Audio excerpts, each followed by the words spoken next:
I am Dr. Sanjana Vij, Assistant Professor from Amity Institute of Education, New Delhi. Today, my topic for discussion is collaborative learning. What is collaborative learning? You must have an idea. You have heard about cooperative learning and collaborative learning. So, in a large and diverse educational community, collaborative learning means different things to different people. For some, the focus of the collaborative learning involves changing the classroom landscape by grouping students in pods to encouraging greater peer interaction. But for others, collaborative learning is modeled by educators who combine traditional furniture configuration with progressive teaching techniques to actively engage their students. And at many schools, it is both. So, for different people, the concept of collaborative is different. But collaborative learning is a method of teaching and learning in which students team together to explore a significant questions to create a meaningful project. As the name suggests, that collaborative learning is when everyone is involved in the learning. Each and every child should be involved in the learning, then only the collaborative learning will be helpful and useful. A group of students discussing a lecture or students from different schools working together over the internet or on the discussion on or the shared assignments are the examples of collaborative learning. In collaborative learning, students work together in small groups but in a structured manner, in a structured activity. They are individually accountable for their own work and the work of the group also as a whole, and it is also being assessed later on. So, cooperative groups work face to face and learn to work as a team. Now, in small groups, students can share strengths and also develop their weaker skills. They develop their interpersonal skills, they learn to deal with the conflict. When collaborative groups are guided by clear objectives, students engaged in many activities that improve their understanding of subjects explode. In order to create an environment in which collaborative learning can take place, the teacher has to keep three things in mind which are most important. First is that students need to feel safe. In collaborative learning, the teacher has to create that kind of environment that students should feel secure that yes, if I am doing this particular activity, so there is no danger by doing this particular activity. So, the student should feel safe but also challenged. That it is a challenging task, I must do this so that the results can be seen positive. The second main point which we have to see is that groups need to be small.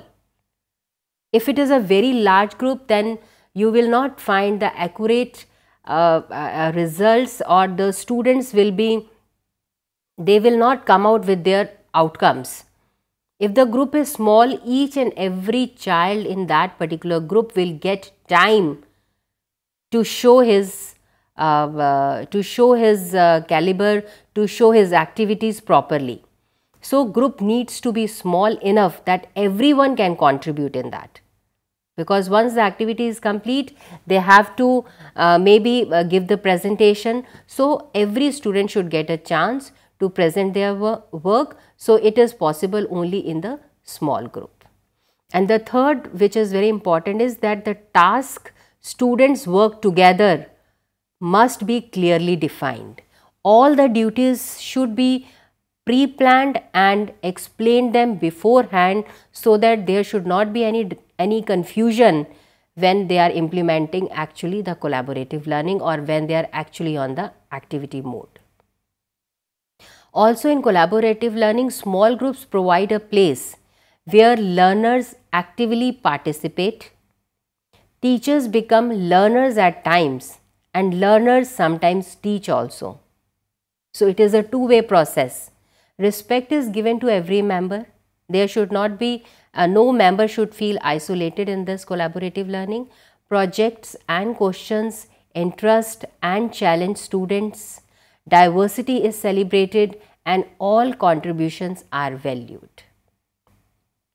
Students learn skills for resolving conflicts when they arise. Members draw upon their past experiences and knowledge. Goals are clearly identified and used as a guide. Research tools such as internet access are made available and students are invested in their own learning. So, collaborative learning differs from traditional teaching approaches because students work together rather than compete with each other individual.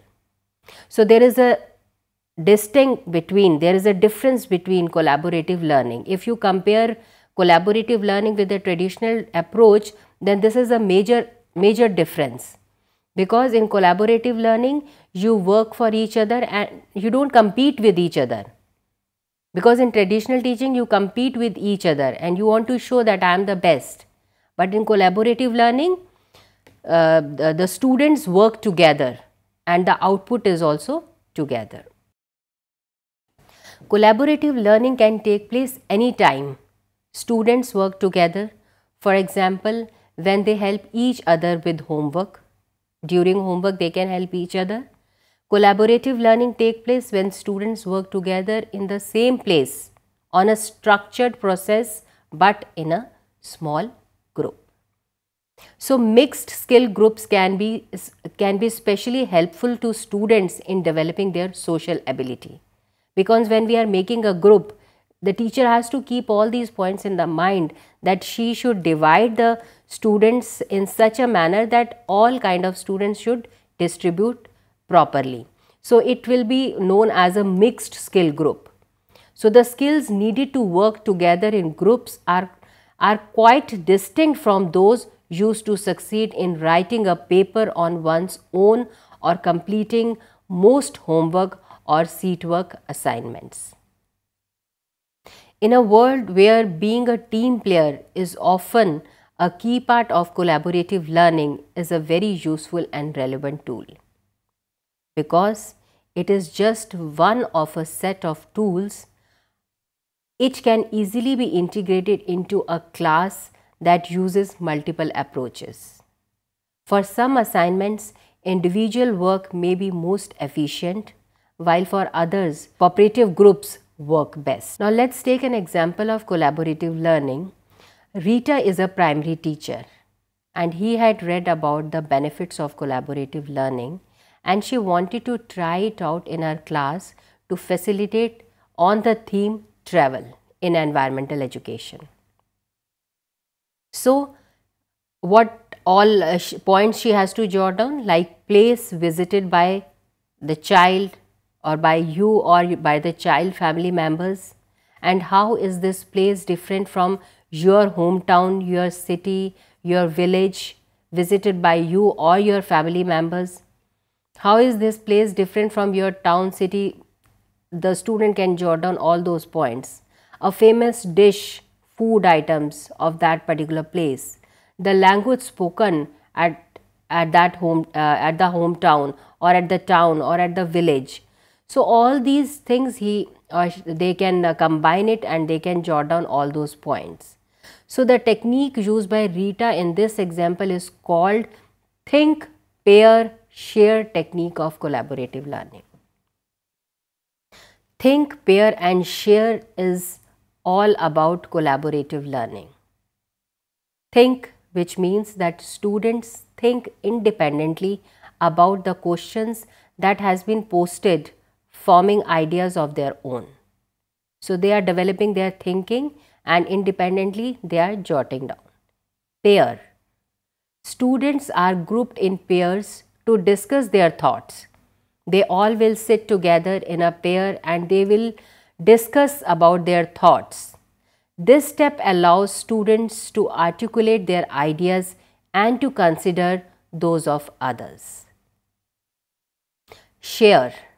Students, pairs share their ideas with a larger group, such as a whole class. Once they have thought of the points, and once they have like in the last slide we have discussed pair. So in the last step they will just share what all they have jotted on the points. So students share their ideas with a larger group such as a whole class, and often students are more comfortable presenting ideas to a group with the support of their partners.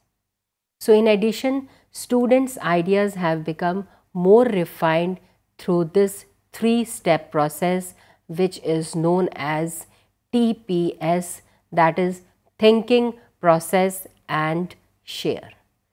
Now research also suggests that collaborative learning brings positive results because it makes the child think deeper, understand the content, increased overall achievements in the grades.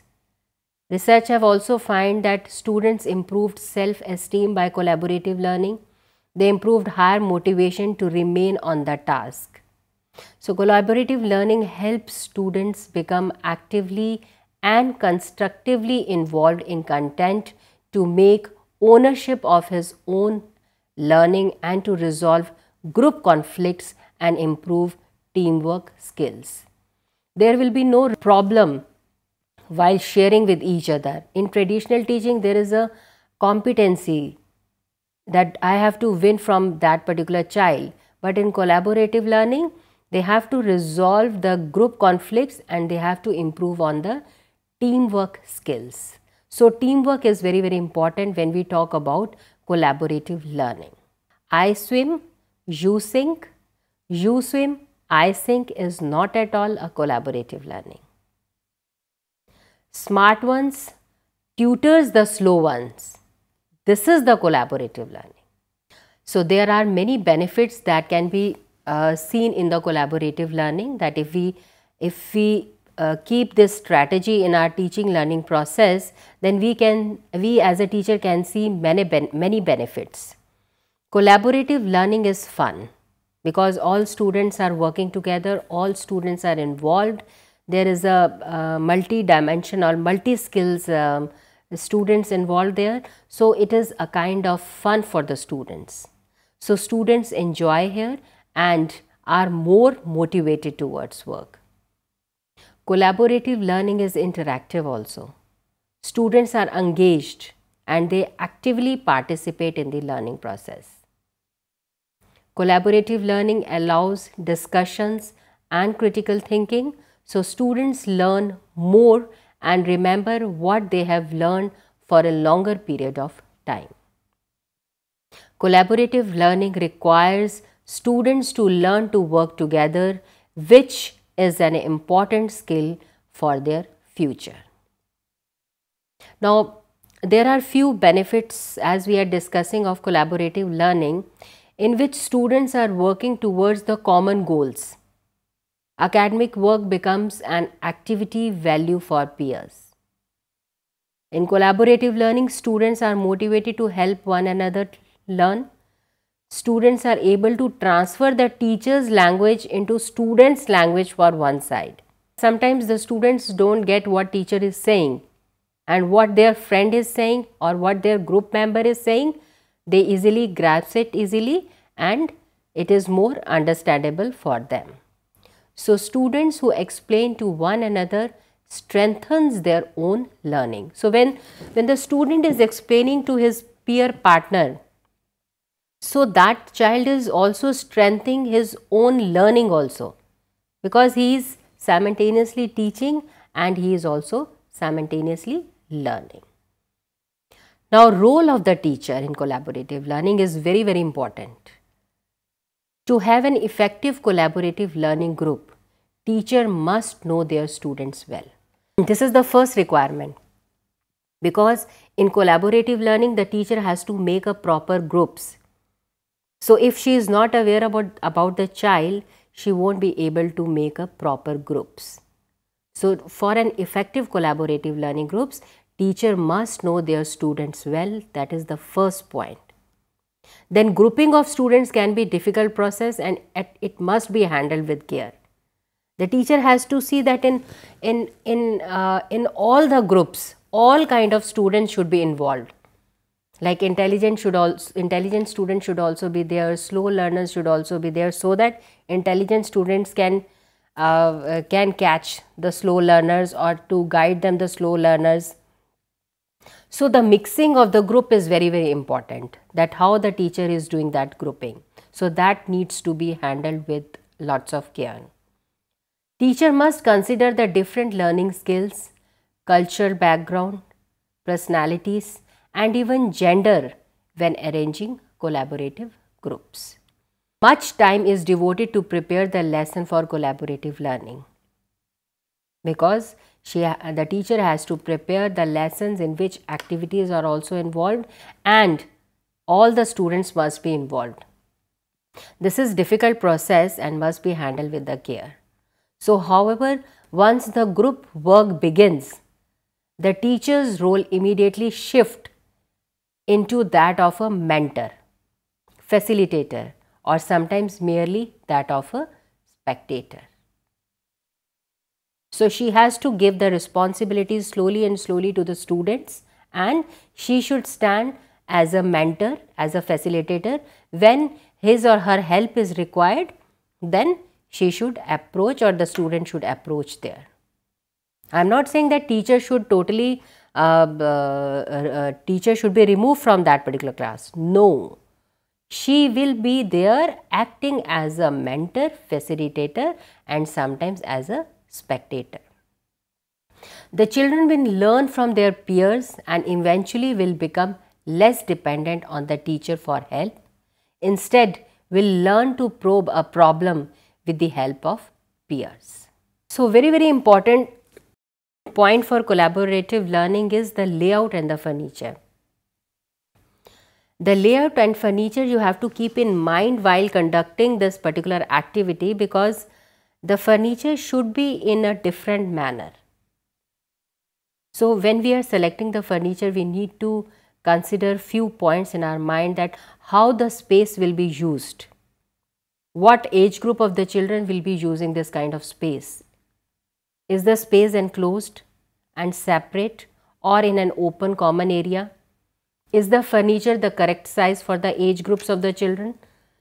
So, all these things we have to keep in our mind, that the furniture, and you have to see that the furniture should be practical, should be functional and appropriate for the age group using the space. So, one has to be creative in thinking while selecting the furniture.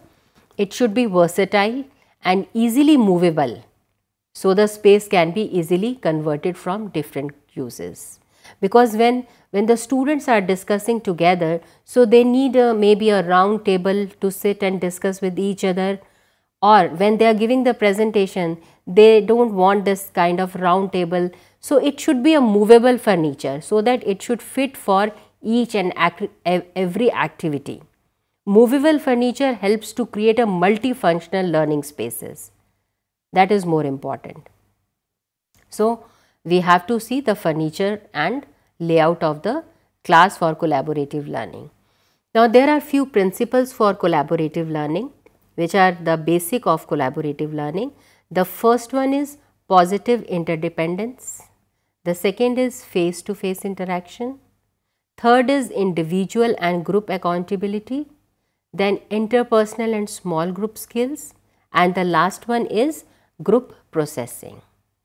So, now I will take one by one all these 5 steps and elaborate what is positive interdependence. Now, when we talk about the positive interdependence, it includes sharing a common team goals. So, it includes a common team objectives, sharing common resources, creating common identity for the group, for example, a name for the group selected by the members, and so on. The emphasis is on the positive emotions and attitudes, reflecting through helping, encouraging each other. Students must feel that they need each other in order to complete the group task. So, they need mutual goals, joint rewards, shared materials and informations, and assigned roles. Second point is face-to-face interaction. Students promote each other's learning by helping, sharing and encouraging efforts to learn. Students explain, discuss and teach what they know to classmates. Teachers structure the groups so that students sit knee to knee and talk through each aspect of the assignment. In traditional teaching, every student is busy and involving in their own work and they are eager to complete their own work. But in collaborative learning, this is not the scene. Face-to-face interaction is very, very important. Individual and group accountability. It is important that there is a task for each and every child, and also there is some task to be completed as a group together.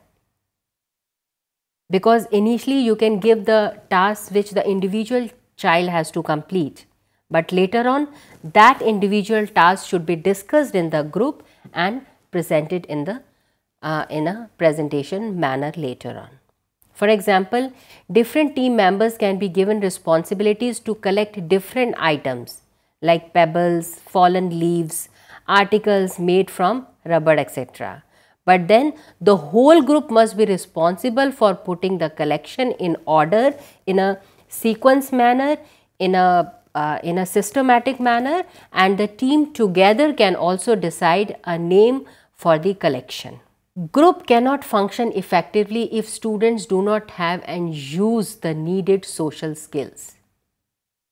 So that's why interpersonal and social group skills are very, very important. Teacher teach these skills as purposefully and preciously as academic skills, because this will go them with the long way and will help in the long way. Collaborative skills include leadership qualities, decision making, trust building, communication and conflict management skills, which is the need of the society nowadays. Group processing. Groups need specific time to discuss how well they are achieving their goals and maintaining effective working relationships among members. Teachers structure group processing by assigning tasks like list at least 3 members' action that help the group be successful and list 1 action that could be added to make the group even more successful tomorrow. Teacher also monitor the groups and give feedback on how well the groups are working together and in a group or in a class as a whole. This is the work of group processing. So to include, I would just like to say that collaborative learning is about supporting children work in teams. It may be small or big. So collaborative learning has social benefits as well as academic, because the child improves their social benefits and academic benefits also. They learn so many things which are apart from academic things and which will help in their future to go ahead and to achieve heights. One of the essential elements of cooperative learning is the development of social skills. So children learn to take risk and are praised for their contribution. They are able to see point of view other than their own, and they respect their point of view. It's not like that whatever you have said is correct. So they respect others' point of view also.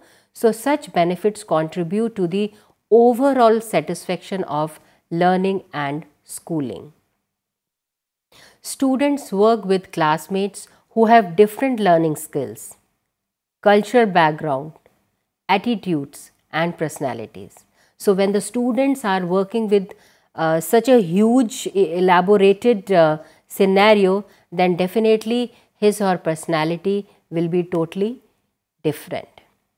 Heterogeneous groups promote students' learning, and these differences compel them to deal with conflicts and interact with each other. So social interaction improves communication skills also, and that becomes a necessity of the functioning in the society. So this is all about collaborative learning. Thank you.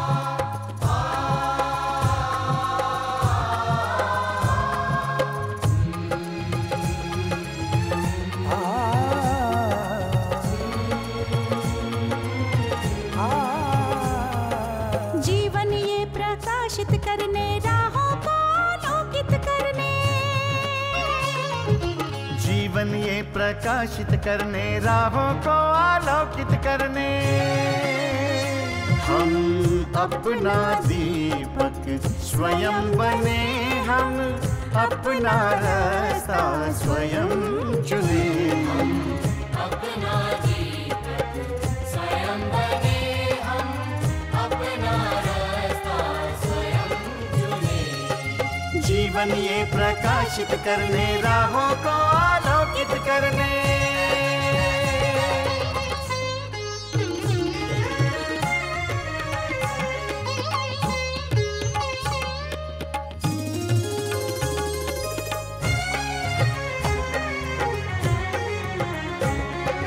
धन साधन समय की सीमा से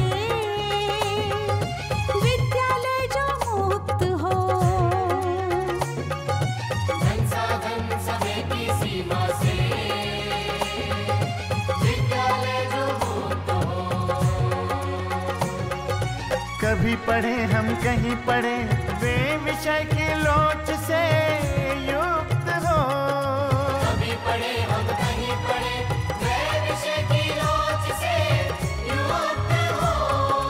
मित्रों हम उठे और जागे, मंजिल आने की ध्वनि सुने।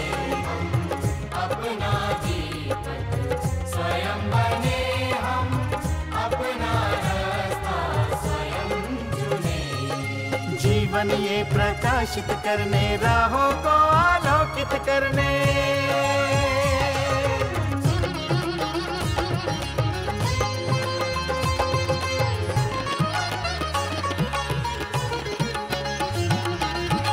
राष्ट्रीय मुक्त विद्यालय का है द्वार खुला सबकी खातिर।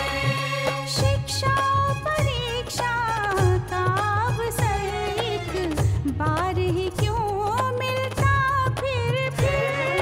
शिक्षा और परीक्षा का अवसर एक बार ही क्यों